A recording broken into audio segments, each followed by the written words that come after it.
So last week I was doing a Zoom with the Discord members, and we're just there hanging out, doing the things, and what I thought was a honeybee flew into the shop. And I didn't actually realize that it was a honeybee at the time, so I sort of just did the little thing.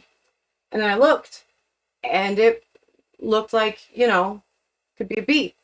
And that made me nervous because I could die. But also, we like honeybees because honey, and that's cool. And then it turned out that it was in fact not a bee. It was a wasp and or a hornet. I didn't get close enough to check, but like 5 of them came in at the same time. And that was very scary. And we had to find a nest and take care of that. And that sucked. And that story actually does have something to do with today's video. The honeybee part, not the wasp and or hornet part. And I will tell you more about that in just a minute. But before I do, hello, I am Mrs. Soap and Clay. Let's make stuff.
How's it going, Sudsers? Welcome back to the channel. You are at Soap and Clay, where we make all the soapy things, and you are here for day 333 of 365 days of soap.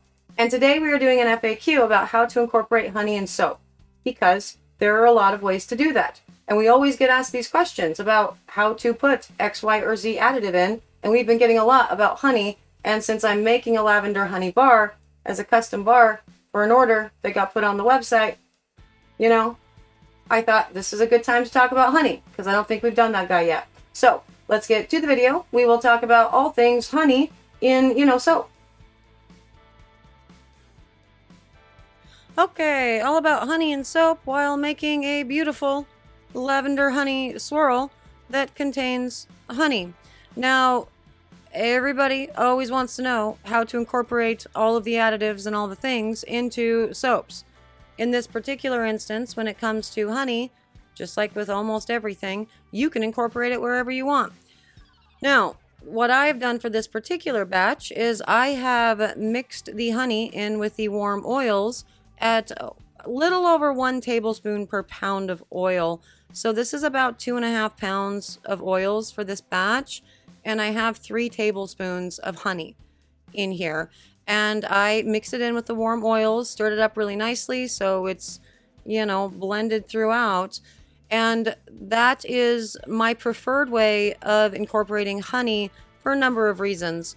One, I already put extra water in with the kaolin clay and or, remove water from the lye solution for the kaolin clay, depending on what I'm doing.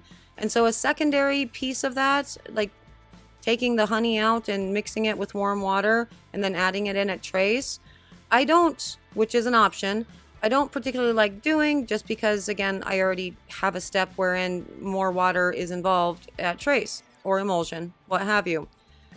But that is an option too, is, as I said, taking a portion of your water, heating it up so the honey is, nice and kind of fluid within the water, and adding it in once you have hit emulsion and or trace. That is what I've been told the best way to keep your bar very light in color. But in all honesty, because it's a sugar, honey is going to discolor somewhat regardless. And I actually lean into that with my designs. It makes sense. It's going to go to a nice caramel color. And so knowing that, I plan my designs accordingly around that discoloration. And that's okay, because honey is, a beautiful caramel gold, awesome color alone. So why do I need a white bar? I don't, is the answer to that. So I'm not ever concerned about the discoloration. But if you are wanting a white bar, if you are concerned about it, the best way to incorporate your honey would again be after you've hit emulsion and or trace, and you add it in with a portion of your waters that you have reserved from the lye solution, so not put in to make your lye. You get it? And then you add that in and mix it up really nicely, and then do your pour. Now, adding honey to your, trace or your emulsion batter is without actually using water or an oil to thin it out, I don't really recommend, because it will take quite a bit of work to actually get that honey to incorporate into your soap batter. So if you don't want to go that route, I recommend using my route here, which is using the honey within the soaping oils and making sure that everything's nice and warm and the honey has been able to be mixed in really well with the soap oils, and do it that way. But the trade-off with that is you are going to be dealing with a thicker soap batter pretty quick. And so if you're not used to soaping at emulsion or a very, very thin trace, be prepared for your batter to get thicker than you expected if you incorporate the honey into the oils, as I have done. And you can see here, I actually did stop at emulsion, and this is a very quick, very easy pour, and it is already starting to get thick at the bottom of this Pyrex.